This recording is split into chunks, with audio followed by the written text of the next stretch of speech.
ഇപ്പോഴും കൺഫ്യൂഷനാണ് ഈ ഒരു വിഷയത്തിൽ. വേദവ്യാസൻ സന്യാസിയായിരുന്നു ഇല്ലയോ? അദ്ദേഹത്തിന് കുടുംബം ഉണ്ടായിരുന്നല്ലോ. അഗസ്ത്യർക്ക് കുടുംബം ഉണ്ടായിരുന്നല്ലോ. ഇവരാരും സന്യാസിമാരായിരുന്നില്ലേ? അപ്പോൾ ബാബാജി ഉണ്ട് എന്ന് കേട്ടു. അപ്പോൾ റിലയബിൾ സോഴ്സിൽ നിന്നാണ് വന്നത്. അപ്പോൾ യുക്തിക്ക് നിരന്നു. ഞാൻ ശങ്കരാചാര്യരുടെ കാര്യം പറഞ്ഞത് പോലും ഈ സെക്ഷുവാലിറ്റി ചോദ്യങ്ങൾ എപ്പോഴും ചോദിക്കണം. അത് ചോദിക്കാനുള്ളതാണ്. ഈ യോഗ പഠിച്ചാൽ എല്ലാമായി ഒരു പ്രശ്നം ഉണ്ടാവില്ല എന്ന് ആരെങ്കിലും പറയുന്നെങ്കിൽ ആ മനുഷ്യന് യോഗ അറിയില്ല എന്ന് നിങ്ങൾ അപ്പോഴേ ധരിക്കുക. സന്യാസി എന്ന് പറഞ്ഞാൽ സർവസംഘ പരിത്യാഗിയായി ഭിക്ഷാന്തേഹിയായിട്ട് നടക്കണമെന്നൊന്നും ഒരു സ്ഥലത്തും പറഞ്ഞിട്ടില്ല. നമുക്ക് ഏറ്റവും അടുത്തറിയാവുന്ന ആളാണ് നാരായണ ഗുരു. കഴിഞ്ഞ തലമുറയായി അദ്ദേഹം പ്രോസ്റ്റേറ്റ് ഗ്ലാൻഡിൽ ക്യാൻസർ വന്നാണ് മരിച്ചത്. നമുക്കറിയാവുന്ന രമണ മഹർഷി വയറിൽ ക്യാൻസറാണ്. ഇപ്പോൾ ലോകത്തെ ഇളക്കി മറിച്ച സ്വാമി വിവേകാനന്ദൻ ഹൈലി ആസ്മാറ്റിക് ആയിരുന്നു, ഡയബറ്റിക്കും ആയിരുന്നു. 39 വയസ്സിൽ മരിക്കുകയും ചെയ്തു. അദ്ദേഹത്തിൻ്റെ ഗുരു പരമഹംസ തൊണ്ടയിൽ ക്യാൻസറായിരുന്നു. അപ്പോൾ ഇവരാരും സന്യാസിമാരായിരുന്നില്ലേ, യോഗിമാരായിരുന്നില്ലേ? ഈ ഭോഗസുഖം തന്നെയാണ് ഒരു സന്യാസി അല്ലെങ്കിൽ ഒരു യോഗി സാധകൻ അവൻ്റെ 5 ഇന്ദ്രിയങ്ങളും അടച്ച് സക്സസ്ഫുള്ളായ സന്യാസി. യെസ്, ബാഹ്യമായിട്ടുള്ള ആ ഒരു ഭ്രമത്തിൽ നിന്ന്, മായയിൽ നിന്ന് നമ്മൾ ആന്തരികമായൊരു ശ്രദ്ധയിലേക്ക് മാറുമ്പോഴേ സത്യത്തിൽ ഇത്തരം ചോദ്യങ്ങൾക്കുള്ള മറുപടി നമുക്ക് അനുഭവത്തിൽ വരുള്ളൂ. അല്ല, ഇന്നും ഒരുപാട് പേര് അദ്ദേഹത്തിനെ കാണുന്നുണ്ട്, അത്തരത്തിലുള്ള അനുഭവങ്ങൾ പറയാറുണ്ട്. അങ്ങനെ നമ്മൾ ഇപ്പം ഞാൻ കണ്ടിട്ടില്ല, പക്ഷെ മറ്റൊരാൾ പറയുമ്പോൾ നമുക്കത് തള്ളിക്കളയാൻ കഴിയില്ലല്ലോ. തള്ളിക്കളയണ്ട. ഇപ്പം എൻ്റെ അച്ഛൻ്റെ അച്ഛൻ്റെ അച്ഛൻ ജീവിച്ചിരുന്നു എന്ന് ഞാൻ പറഞ്ഞു കേട്ടിട്ടേ ഉള്ളൂ. അതുകൊണ്ട് ഞാൻ വേണ്ട എന്ന് നിർബന്ധം പിടിക്കണോ? ഇല്ല. പക്ഷേ ആ അച്ഛൻ്റെ അച്ഛൻ്റെ അച്ഛൻ്റെ ഓർമ്മകൾ ജനറ്റിക് വൈബ്രേഷൻ ഗ്രാഫുകളായിട്ട് എൻ്റെ ഉള്ളിൽ തന്നെ ഉണ്ട് എന്ന് പൗരാണിക ശാസ്ത്രവും ആധുനിക ശാസ്ത്രവും പറയുന്നുണ്ട്. അപ്പോൾ അത് കേൾക്കാം. ശ്രുതി എന്ന് വെച്ചാൽ കേൾക്കാം. പിന്നെ അത് യുക്തിക്ക് നിരക്കോ ഇല്ലയോ എന്ന് നമ്മൾ ചിന്തിക്കണം. അതാണ് ശ്രുതി, യുക്തി. പിന്നെ യുക്തിക്കും നിരക്കുമെങ്കിൽ പിന്നെ അത് അനുഭവത്തിൽ കൊണ്ടുവരണം. അതാണ് ശ്രുതി, യുക്തി, അനുഭവം. അപ്പോൾ ഈ അനുഭവത്തിന് മാത്രമാണ് നമ്മൾ അല്പം പുറകിലോട്ട് നിന്നിട്ട് ഈ അറിവിലേക്ക് അല്ലെങ്കിൽ ബാഹ്യമായ അറിവിലേക്ക് നാം വീണു പോകും. കേട്ട് കേൾവിയല്ലേ ഇതൊക്കെ. നിങ്ങൾക്ക് കൃത്യമായത് അറിയണമെങ്കിൽ ആ മാർഗം സ്വീകരിക്കുക. അപ്പോൾ ബാബാജി ഉണ്ട് എന്ന് കേട്ടു. അപ്പോൾ റിലയബിൾ സോഴ്സിൽ നിന്നാണ് വന്നത്. അപ്പോൾ യുക്തിക്ക് നിരന്നു. പിന്നീട് എന്താ വേണ്ടേ? അതിനെ കാണാനുള്ള വഴികൾ നിങ്ങൾ സാധന ചെയ്യണം. അപ്പോൾ മാത്രമേ സത്യത്തിൽ ബാബാജി ആരെന്ന് നിങ്ങൾക്ക് മനസ്സിലാവൂ. അതുവരെ സങ്കല്പ ലോകത്ത് നിൽക്കും. സങ്കല്പം എപ്പോഴും വികല്പത്തിലേക്കും കൊണ്ടുപോകും, സംശയത്തിലേക്ക് വരും. അത് ആ സംശയത്തിൽ നിന്നാണ് ഈ ചോദ്യങ്ങൾ ചോദിച്ചുകൊണ്ടേയിരിക്കും ജീവിതം മുഴുവൻ. അനുഭവമില്ല. എനിക്ക് ഈ അവസ്ഥ വന്നപ്പോൾ ഞാൻ ഈ മാർഗം അന്വേഷിച്ചാണ് പോയത്. അവർ ഈ പറയുന്ന തലങ്ങളിലൊന്നുമില്ല. അവർ ഇപ്പോൾ ഉദാഹരണത്തിന് ഒരു ഐസ് കട്ട നമ്മുടെ മുന്നിൽ വെച്ചാൽ അത് ഐസ് കട്ടയാണെന്ന് നമുക്കറിയാം, തൊട്ട് നോക്കാൻ തണുപ്പുണ്ട്, കാര്യങ്ങളൊക്കെയാണ്. അതിൽ ചൂട് അപ്ലൈ ചെയ്യുക, എന്തു പറ്റും? ആ ഐസ് കട്ട വെള്ളമായി മാറും. സെയിം മോളിക്കുളല്ലേ, അവസ്ഥ മാറിയില്ലേ? അതിനെ വീണ്ടും ചൂടാക്കിയാലോ അത് വേപ്പറാവും. വീണ്ടും അതിനെ ചൂടാക്കിയാൽ അത് അപ്രത്യക്ഷമാകും. ശരിയല്ലേ? പക്ഷെ അവിടെ ഇല്ല എന്ന് പറയാൻ പറ്റുമോ? ഇല്ല. ആ മോളിക്യൂൾസ് അവിടെ ഉണ്ട്, പക്ഷേ കണ്ണിന് വഴങ്ങുന്നില്ല. അതിനർത്ഥം ഇല്ല എന്നല്ല. So they are existing different States, different plain of consciousness എന്ന് വേണമെങ്കിൽ നമുക്ക് പറയാം. ഇങ്ങനെ സ്ഥൂലത്തിൽ നിന്ന് സൂക്ഷ്മത്തിലേക്കും, സൂക്ഷ്മത്തിൽ നിന്ന് അതിസൂക്ഷ്മത്തിലേക്കും, അതിസൂക്ഷ്മത്തിൽ നിന്ന് സൂക്ഷ്മാതീതത്തിലേക്കും ഇങ്ങനെ നീങ്ങിക്കൊണ്ടിരിക്കും. പല പല തലങ്ങളിലേക്ക് നീങ്ങാറുണ്ട്. ആ തലങ്ങളിലേക്ക് നമ്മുടെ മനസ്സിനെ ഉയർത്തിക്കൊണ്ട് ചെന്നാൽ നിങ്ങൾക്കിതൊക്കെ ബോധ്യമാവും. അപ്പോൾ മാത്രമേ ഇത്തരം സ്റ്റോറീസിൽ നിന്ന് നമ്മൾ ഞാൻ ഇപ്പം ഇത് കണക്ട് ചെയ്ത് വന്നതെന്ന് വെച്ച് കഴിഞ്ഞാൽ സെക്ഷുവാലിറ്റി. ഞാൻ ശങ്കരാചാര്യരുടെ കാര്യം പറഞ്ഞത് പോലും ഈ സെക്ഷുവാലിറ്റി ഇതിൽ, അതായത് നമ്മുടെ പോകുന്ന ഈ പ്രക്രിയയിൽ എന്തെങ്കിലും വിഷയങ്ങളുണ്ടോ, തടസ്സങ്ങളുണ്ടോ എന്ന് ചോദിക്കാൻ വേണ്ടിയിട്ടാണ്. അതാണ് ഞാൻ പറഞ്ഞു വന്നത്. പക്ഷേ ഇടയ്ക്ക് വീണ്ടും ഈ ശ്രദ്ധ മാറിപ്പോകുന്നതുകൊണ്ടാണ് ഞാൻ ഈ കാട്ടിൽ നിന്ന് ഇത് വന്ന് ഗുരുവിൻ്റെ ഉപദേശാനുസരണം പിന്നെ വിന്ധ്യാചല മാർഗം സ്വീകരിക്കുമ്പോൾ അത് സഹജമാർഗത്തിലേക്കാണ് വന്നത്. സഹജമാർഗം എന്ന് പറയുമ്പോൾ നമ്മൾ you should be on among the society. നിങ്ങൾ സമൂഹത്തിൽ ഒരാളായിട്ട് ജീവിക്കുക. അങ്ങനെ ഒരു തീരുമാനം എടുക്കാൻ കാര്യം, ഞാൻ ഈ അറിഞ്ഞ കാര്യങ്ങളെ മറ്റുള്ളവർക്ക് എൻ്റെ അനിയനുമായിട്ട് പോലും പങ്കുവെക്കാൻ ശ്രമിച്ചപ്പോൾ അവൻ എന്നെ ഭയക്കുക ചെയ്ത. കാരണം എൻ്റെ വേഷഭൂഷാദികളെ കണ്ടവൻ ഭയന്നു.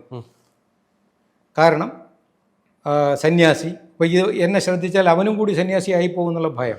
അതുകൊണ്ട് ഞാനൊരു തീരുമാനമെടുത്തു, എനിക്ക് ഒരു ലൗകികനായിട്ട് ജീവിക്കാം. അങ്ങനെ അവരിൽ ഒരാളായി ജീവിച്ചുകൊണ്ട് കാര്യങ്ങൾ പറഞ്ഞാലേ അവരത് ബോധ്യപ്പെടുകയുള്ളൂ. അല്ലെങ്കിൽ അവരെപ്പോഴും വേറൊരു തലത്തിൽ നിന്ന് അതിനെ സങ്കല്പത്തിൽ നിന്ന് നോക്കിക്കാണും. അതുകൊണ്ടാണ് ഞാൻ പിന്നെ കല്യാണം കഴിച്ചതും ബിസിനസ് തുടങ്ങിയതും അത് കഴിഞ്ഞിട്ട് പിന്നെ ഇങ്ങനെയൊക്കെ ആയത്. ഇതുകൊണ്ടിപ്പോൾ എന്ത് പറ്റുന്നു, എൻ്റെ ഈ ആത്മീയമായ അറിവിനെ രോഗശാന്തിക്കോ പിന്നെ മനഃശാന്തിക്കോ ആത്മശാന്തിക്കോ ഒക്കെ ഉപയോഗിക്കാൻ കഴിയുമെന്ന് ഞാൻ പറയുമ്പോൾ കേൾക്കാൻ ആൾക്കാർക്ക് ബുദ്ധിമുട്ടില്ല. കാരണം ഞാൻ അവരാഗ്രഹിക്കുന്ന തലത്തിലൂടെയൊക്കെ കടന്നു പോയി അവരുടെ കാഴ്ചപ്പാടിൽ സക്സസ്ഫുള്ളായി ജീവിക്കുന്ന ഒരു മനുഷ്യൻ. അപ്പോൾ അവിടെ ഒരു സർവജ്ഞത നമുക്ക് പറയാം.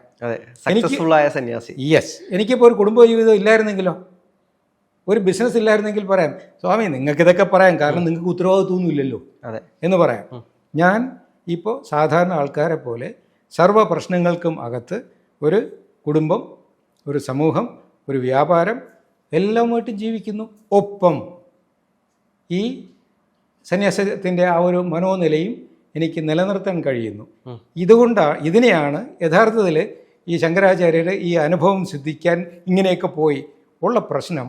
ഈ ഗ്ലോറിഫൈഡ് സ്റ്റോറീസാണ് നമ്മുടെ ഏറ്റവും വലിയ പ്രശ്നം. കഥകൾക്കകത്തൊരു കഥാ തന്തു ഉണ്ടാവും, നമ്മൾ അത് മനസ്സിലാക്കുക.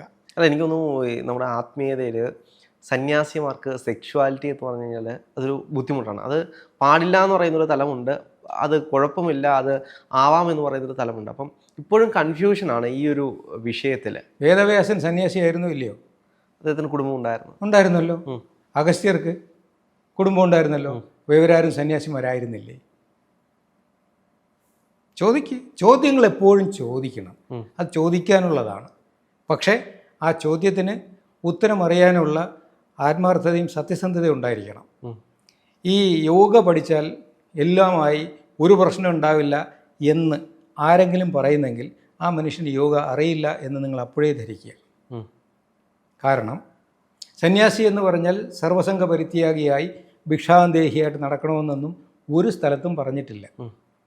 ശരിക്കും പച്ചയായ മനുഷ്യനായിട്ട് ജീവിച്ചുകൊണ്ട് മുക്തി അറിയുക, അതാണ് സന്യാസം. അവിടെ സെക്ഷുവാലിറ്റി ഇല്ല എന്ന് പറഞ്ഞാൽ പിന്നെ എങ്ങനെയാണ് ഈ സന്തതി പരമ്പര നിലനിൽക്കുന്നത്?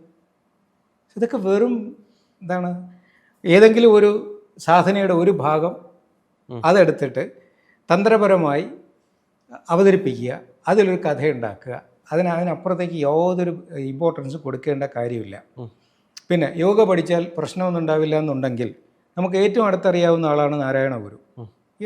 കഴിഞ്ഞ തലമുറയായിരുന്നു. അദ്ദേഹം പ്രോസ്റ്റേറ്റ് ഗ്ലാൻഡിൽ ക്യാൻസർ വന്നാണ് മരിച്ചത് അല്ലേ? നമുക്കറിയാവുന്ന രമണ മഹർഷി വയറിൽ ക്യാൻസറായിരുന്നു. ഇപ്പോൾ ലോകത്തെ ഇളക്കി മറിച്ച സ്വാമി വിവേകാനന്ദൻ ഹൈലി ആസ്മാറ്റിക് ആയിരുന്നു, ഡയബറ്റിക്കും ആയിരുന്നു. 39 വയസ്സിൽ മരിക്കുകയും ചെയ്തു. അദ്ദേഹത്തിൻ്റെ ഗുരു പരമഹംസർ തൊണ്ടയിൽ ക്യാൻസറായിരുന്നു. അപ്പോൾ ഇവരാരും സന്യാസിമാരായിരുന്നില്ലേ, യോഗിമാരായിരുന്നില്ലേ? അപ്പോൾ അവിടെ ശരീരത്തിൻ്റെ നിലനിൽപ്പ് എന്ന് പറയുന്നത് അതൊരു കൃത്യമായി പറയുന്ന പോലെ ഒരു മാറ്റർ, ഒരു കുമിള പോലെയാണ്. അതെപ്പോഴും കുമിള ഉയരാം പൊട്ടാം. അതിനപ്പുറത്തേക്കൊരു നിശ്ചലതയെ തിരിച്ചറിയാനുള്ള മാർഗമാണ് യോഗ അല്ലെങ്കിൽ സന്യാസം എന്ന് പറയുന്നത്. അതിന് ആ ഒരു ഇമ്പോർട്ടൻസ് മാത്രം കൊടുത്താൽ മതി, അല്ലാതെ അതെന്തോ വലിയൊരു തലമൊന്നും അല്ല.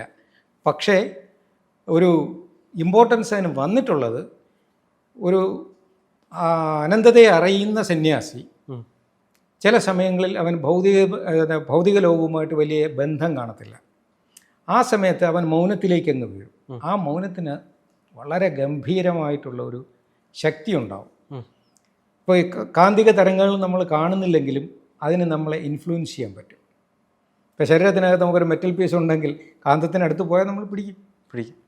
ഇതുപോലെ ശരീരത്തിനകത്തുള്ള സർവ്വ പ്രവർത്തനങ്ങളെയും നിയന്ത്രിക്കാൻ കഴിയുന്ന ഒരു കാന്തിക ശക്തി, ഒരു ബയോമാഗ്നറ്റിസം ഈ ഗുരുക്കന്മാർ ഡെവലപ്പ് ചെയ്യാറുണ്ട്. ആ മൗനത്തിൽ അവരെ ആൾക്കാർ ബഹുമാനിച്ചിരുന്നു. പക്ഷേ ആ ബഹുമാനത്തിനെ വെറുതെ ഗ്ലോറിഫൈ ചെയ്യേണ്ട കാര്യമില്ല. അവരറിവിൻ്റെ അനുഭവത്തിൻ്റെ ശരിക്കും മൂർത്തിഭാവങ്ങളായിരുന്നു. ശരിയാണ്, അതിനെ നമുക്ക് ബഹുമാനത്തോടുകൂടി സ്വീകരിക്കാം. അത് അതിഭാവുകത്വം കൊടുത്ത് അതിനെ അപകടകരമാക്കണ്ട എന്നേ എനിക്ക് പറയാനുള്ളൂ. പിന്നെ ഈ സെക്ഷുവാലിറ്റി ഇതൊരു സെൻസിറ്റീവ് സബ്ജക്റ്റ് ആയതുകൊണ്ട് ആൾക്കാരതിനെ യൂസും ചെയ്യുന്നുണ്ട്, മിസ്യൂസും ചെയ്യുന്നുണ്ട്. ഇതിൽ ഈ തന്ത്രവിഭാഗം എന്നൊരു ഭാഗമുണ്ട്. അതിൽ ഒരു സ്ത്രീയുടെ ഈ ഓർഗാസം എന്ന് പറയുന്നത് ഒരു യോഗ അനുഭവമാണ്. ഒരു പുരുഷൻ്റെ ഇജാക്കുലേഷനും ഒരു യോഗ അനുഭവമാണ്. ആ ഒരു അനുഭവം വേറെ ഒരു ഇന്ദ്രിയം കൊണ്ടും ഉണ്ടാവില്ല.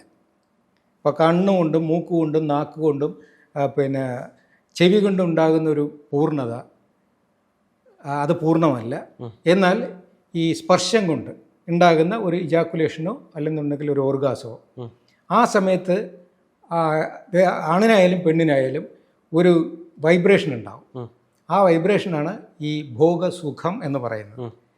ഈ ഭോഗസുഖം തന്നെയാണ് ഒരു സന്യാസി അല്ലെങ്കിൽ ഒരു യോഗി സാധകൻ അവൻ്റെ 5 ഇന്ദ്രിയങ്ങളും അടച്ച് അനുഭവിക്കുന്നത്. അതൊരു ബയോ ഇലക്ട്രിക്കൽ വൈബ്രേഷനാണ്. അത് യോഗസുഖമാണ്. ഇത്രയേ ഉള്ളൂ. രണ്ടും ഒരേ അനുഭവം, ഒന്ന് നൈമിഷികവും ഒന്ന് പിന്നെ സ്ഥിരവുമാണ്. പിടികിട്ടുന്നുണ്ട്. ഈ സുഖം കിട്ടാൻ വേണ്ടിയിട്ടാണ് നമ്മൾ സന്യാസത്തിലേക്ക് ആളുകൾ കൂടുതലും അല്ല. ഈ ഭോഗസുഖം നടക്കുന്ന സമയത്തും അല്ലെങ്കിൽ ആ ഫ്യൂ സെക്കൻഡ്സ് ഒരു സ്ത്രീ അവരുടെ കണ്ണ് വർക്ക് ചെയ്യില്ല, ചെവി വർക്ക് ചെയ്യില്ല, മൂക്ക് വർക്ക്, 5 ഇന്ദ്രിയങ്ങളും അടയുന്നൊരു സമയമാണ്. അതുപോലെ തന്നെ പുരുഷനും 5 ഇന്ദ്രിയങ്ങളും അടയുന്നൊരു സമയമാണ്. 5 ഇന്ദ്രിയങ്ങളും അടഞ്ഞാൽ പ്രകൃതിയാൽ എന്ത് സംഭവിക്കും? 6ാമതൊരു ഇന്ദ്രിയം തുറന്നേ മതിയാവും. ഇപ്പോൾ കണ്ണ് കാണാൻ വയ്യാത്തവരുടെ ചെവി വളരെ ഷാർപ്പായിരിക്കും. കണ്ണും കണ്ടുകൂടെ അവന് ചെവിയും കേട്ടുകൂടെ നോക്കിയാൽ അവൻ മണം കൊണ്ട് കാര്യങ്ങൾ തിരിച്ചറിയാൻ ശ്രമിക്കും. ഒരു പരിധിവരെ അവൻ ജയിക്കുകയും ചെയ്യും. അപ്പോൾ കണ്ണും മൂക്കും നാക്കും ചെവിയും ഒന്നും വർക്ക് ചെയ്യാത്തൊരവസ്ഥ വന്നാൽ ജീവന് നിലനിൽക്കാൻ വേണ്ടി അത് നാച്ചുറലി ഒരു 6ാമത്തെ സോഴ്സ് ആക്റ്റീവ് ആക്കും. അതിനെ ശരിക്കും പറഞ്ഞാൽ നമ്മുടെ ഈ സിമ്പതറ്റിക് നെർവസ് സിസ്റ്റം എന്നൊക്കെ വേണമെങ്കിൽ അതിന് സമാനമായിട്ട് പറയാം. ഓട്ടോണോമിക് അപകടങ്ങൾ നേരിടാനായിട്ട് ചില സമയത്ത് നമ്മളൊരു ശക്തി ഉണരാറുണ്ട്. അതെവിടെ നിന്ന് വരുന്നു എന്നുള്ളത് തെളിയിക്കപ്പെട്ടിട്ടൊന്നുമില്ല. പക്ഷെ അങ്ങനെ ഒരു സാധ്യതയും നമ്മുടെ ഉള്ളിലുണ്ട്. അതിനെയാണ് ഈ 6th സെൻസ് എന്ന് പറയുന്നത്. ഇത് നാച്ചുറലി സംഭവിക്കുന്ന സമയമാണ് ഭോഗസുഖം. എന്നാൽ അഭ്യാസബലത്താൽ സംഭവിപ്പിക്കുന്നതാണ് യോഗസുഖം. ഇത് രണ്ടും ഒന്ന് തന്നെയാണ്. പക്ഷേ യോഗസുഖം കിട്ടുന്നത് കോംപ്ലിമെൻ്റായിട്ട് വരികയും അവൻ അറിവിൻ്റെ അന്വേഷണത്തിലാണ്.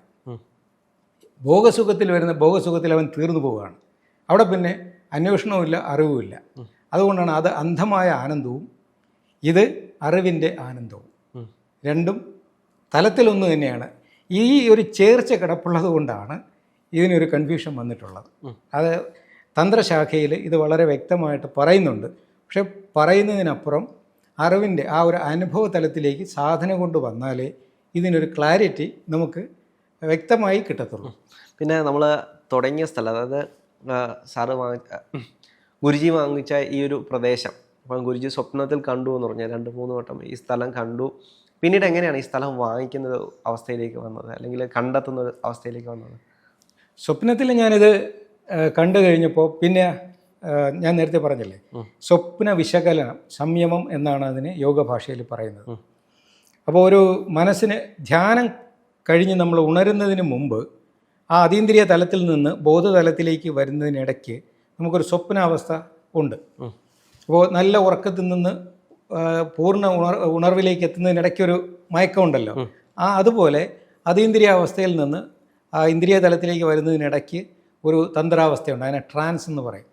ആ തലത്തിൽ വരുമ്പോൾ നമ്മൾ മനസ്സിന് ഏതെങ്കിലും ഒരു വിഷയം കൊടുത്താൽ ആ വിഷയത്തെക്കുറിച്ച് മനസ്സതിൻ്റെ ആഴങ്ങളിലേക്ക് ഇറങ്ങി അത് വിശകലനം ചെയ്യും. ഇതാണ് സംയമനം അല്ലെങ്കിൽ സംയമം എന്ന് പറയുന്നത്. പണ്ട് നമ്മുടെ രാജകൊട്ടാരങ്ങളിൽ ഈ സ്വപ്ന വിശകലനം നടത്തുന്ന എക്സ്പേർട്സ് ഉണ്ടായിരുന്നു. മഹാരാജാക്കന്മാരൊക്കെ ചിലപ്പോൾ സ്വപ്നം കണ്ടു കഴിഞ്ഞാൽ ഉണരുമ്പോൾ അവർക്ക് എന്തുകൊണ്ടത് കണ്ടു എന്നറിയാൻ കഴിയില്ല. അപ്പോൾ ഇത് ഒരു സൈക്കോളജിക്കൽ സ്റ്റഡിയാണ്. ആ മനസ്സിൻ്റെ തലങ്ങളിലേക്ക് ഇറങ്ങി അത് വിശകലനം ചെയ്ത് സാധ്യതകൾ ഇതൊക്കെയാണ് എന്ന് രാജാവിന് നിർദ്ദേശം കൊടുക്കുന്ന ഗുരുക്കന്മാരുണ്ടായിരുന്നു. അതുപോലെ തന്നെയാണ് ഞാനും ഇതിനെ വിശകലനം ചെയ്യാൻ ശ്രമിച്ചപ്പോൾ എനിക്ക് കിട്ടിയ മറുപടി, എൻ്റെ കർമ്മഭൂമി യൂറോപ്പല്ല, ഞാൻ നാട്ടിലേക്ക് തിരിച്ചു വരണം എന്നുള്ളതാണ് നിർദ്ദേശം, അല്ലെങ്കിൽ ഗുരു പരമ്പരയുടെ നിർദ്ദേശം. അങ്ങനെ ഞാനത് നേരെ എൻ്റെ ചേച്ചിയെ വിളിച്ചു. ഒരല്പം റിയൽ എസ്റ്റേറ്റ് ബന്ധങ്ങളൊക്കെ ഉള്ള ആളായിരുന്നു. അപ്പോൾ വിളിച്ച് പറഞ്ഞിങ്ങനെ ഒരു 5 മുതൽ 10 ഏക്കർ മല വാരം. അപ്പോൾ എനിക്കറിയാവുന്നത് തെന്മല, ആര്യങ്കാവ് ആ റൂട്ടൊക്കെയാണ്. പണ്ടിങ്ങനെ പാലരുവി വെള്ളച്ചാട്ടത്തിലെ കോളേജിലൊക്കെ പഠിക്കും, ശരിക്കും പോയിട്ടുണ്ട്. ആ റീജിയനൊക്കെ നോക്കാൻ പറഞ്ഞു. അപ്പോൾ കുറേ സ്ഥലമൊക്കെ നോക്കി വെച്ചിട്ട് ഞാൻ ഗൾഫിൽ നിന്ന് വന്നിട്ട് കാറിൽ ഇങ്ങനെ കറങ്ങി ഒരു 7-8 സ്ഥലത്ത് പോയി. ഒടുവിൽ നെടുമ്പങ്ങാടെത്തി. എത്തിയിട്ട് പറഞ്ഞ് എങ്ങും കണ്ടിടൊന്നും ഇഷ്ടപ്പെട്ടില്ല. അങ്ങനെ ഞാൻ നെടുമ്പങ്ങാടുന്ന് വെമ്പായം വഴി ഞാൻ കടയ്ക്കൽ, ഞാൻ ചേച്ചിയുടെ വീട് കടയ്ക്കലാണ്. ആ പോകുന്ന വഴിക്ക് നീങ്ങി തുടങ്ങുമ്പോൾ ഒരാൾ വിളിച്ചിട്ട്, ഒരു ഏജൻറ്റ് വിളിച്ചിട്ട് പറഞ്ഞു, നിങ്ങളെവിടെ നിൽക്കുന്നു? നെടുമ്പങ്ങാട് നിൽക്കുകയാണ്. ഓക്കെ, പൂവത്തൂർ എന്നൊരു സ്ഥലമുണ്ട്, നെടുമ്പങ്ങാടിന് അടുത്താണ്, നിങ്ങൾ അവിടെ ഒരു 8.5 ഏക്കർ വസ്തുണ്ട്, ഒന്ന് വന്ന് കണ്ടിട്ട് പോകുമെന്ന് പറഞ്ഞു. അങ്ങനെയാണ് ഈ ഭൂമിയിലെത്തുന്നത്. ഈ ഭൂമിയിലെത്തുമ്പോൾ ഈ റബ്ബർ നട്ടിരുന്ന ഒരു എന്താ പറയും, റബ്ബർ കാട്. പക്ഷേ ഞാൻ ഇപ്പോഴത്തെ പൂൾ നിൽക്കുന്ന ആ സ്ഥലത്ത് വന്നിട്ട്, അന്നത്തെ ആ ഒരു ഏരിയയിൽ വന്നിട്ട് ഞാൻ പടിഞ്ഞാറോട്ട് നോക്കുമ്പോൾ ആ മഹാദേവ പൂവത്തൂർ വിഷ്ണു ക്ഷേത്രം, മാങ്കോട് വിഷ്ണു ക്ഷേത്രം അത് കണ്ടു കഴിഞ്ഞപ്പോൾ എനിക്ക് പെട്ടെന്ന് തോന്നി, ഇത് തന്നെയാണ് ഞാൻ കണ്ട സ്ഥലം. നിൽക്കുന്നതൊരു ചെറിയ മലയാണ്, ചുറ്റും വലിയ മലകളും ആ ഒരു ക്ഷേത്രവും. പെട്ടെന്ന് വിഷ്വൽ ആൻഡ് ക്ലിയറായി ഒന്ന് കണ്ണടച്ച് നോക്കിയപ്പോൾ കൃത്യം അത് തന്നെയാണ് ഞാൻ കണ്ടത്. സ്വപ്നത്തിൽ കണ്ട അതേ സ്ഥലം. അപ്പോൾ ഞാൻ ചേച്ചിയോട് പറഞ്ഞു, ഒരു ടോക്കൺ കൊടുത്തത് ബ്ലോക്ക് ചെയ്യുമെന്ന് പറഞ്ഞു. അന്ന് നിങ്ങളീ വന്ന വഴിയൊന്നുമില്ല, തോട് ചാടിയൊക്കെയാണ് വരുന്നത്. അപ്പോൾ ചേച്ചി ചോദിച്ചു, എന്തിനടാ നിനക്ക് ഇനി റബ്ബർ വാങ്ങാനാണോ? ഈ ഗൾഫിൽ നിന്നൊക്കെ അന്നത്തെ കയ്യിൽ കുറച്ച് കാശ് വന്നാൽ കുറച്ച് റബ്ബർ മേടിക്കുക, അതായിരുന്നല്ലോ. അപ്പോൾ ചേച്ചി ചോദിച്ചു, എന്താണ്? ഞാൻ പറഞ്ഞു, ഇവിടെ നമുക്കൊരു റിസോർട്ട് ആംബിയൻസിലുള്ളൊരു ആശ്രമം പണിയാം. അപ്പോൾ പറഞ്ഞു, എന്തിനിത് മേടിക്കുന്നത്? നമുക്ക് വർക്കല ബീച്ചിൻ്റെ സൈഡ് നോക്കാം. പിന്നെ അറിയാമല്ലോ, ഗൾഫിൽ നിന്നൊക്കെ വരുമ്പോൾ നമ്മളെ വീട്ടുകാരെല്ലാം നമ്മളെ എപ്പോഴും ഉപദേശിക്കാൻ വളരെ മിടുക്കരാണ്. ഞാൻ പറഞ്ഞു, നോക്ക്, ഇതല്ല, യു ജസ്റ്റ് ഗിവ് ഇറ്റ്. അങ്ങനെ അത് ബ്ലോക്ക് ചെയ്ത് അങ്ങനെയാണ് ഇത് വാങ്ങിയിട്ട് പിന്നെ കുറച്ച് നാൾ അത് പൈസയുടെ ഒക്കെ ഷോർട്ടേജിലിട്ടിരുന്നു. പക്ഷേ 2015 പിന്നെ ഞാനിതിൻ്റെ കൺസ്ട്രക്ഷൻ തുടങ്ങുന്നത്. പിന്നെ ഇത് ഓർഗാനിക്കലി അങ്ങ് ഡെവലപ്പ് ചെയ്യായിരുന്നു. ഒരു ആർക്കിടെക്റ്റും കൃത്യമായിട്ട് കൊണ്ടുവന്ന പ്ലാൻ എനിക്ക് ഇഷ്ടപ്പെട്ടില്ല. ഒടുവിൽ സരിൻ എന്ന് പറഞ്ഞൊരു ആർക്കിടെക്റ്റ്, പുള്ളി എന്നോട് പറഞ്ഞു, നമുക്ക് പെർമിഷന് വേണ്ടി ഒരെണ്ണം വരച്ചു കൊടുക്കാം, പെർമിഷൻ എടുത്തിട്ട് ഗുരുജി പറയുന്ന സ്ഥലത്ത് ഞാൻ ബിൽഡിങ്ങുകൾ വച്ച് തരാം. അങ്ങനെയാണ് ഇത് ഓരോ സ്ഥലത്തും പിന്നെ ബിൽഡിങ്ങുകൾ വെച്ചിട്ട് കംപ്ലീഷൻ ഡ്രോയിങ് വരച്ച് തീർത്തിട്ട് അവ എന്നോട് പറഞ്ഞു, ഇതിങ്ങനെ അല്ലാതെ ചെയ്തിരുന്നെങ്കിൽ ഇതൊരു കംപ്ലീറ്റ് ഡിസാസ്ട്രസ് ആയിപ്പോയതിനെന്ന്. പക്ഷേ അത് ഞാൻ ഒരു നിമിത്തമായി നടന്നതാണ്. ഈ ഒരു ആക്ടിവിറ്റി പണ്ടും ഇവിടെ നടന്നിരുന്നു.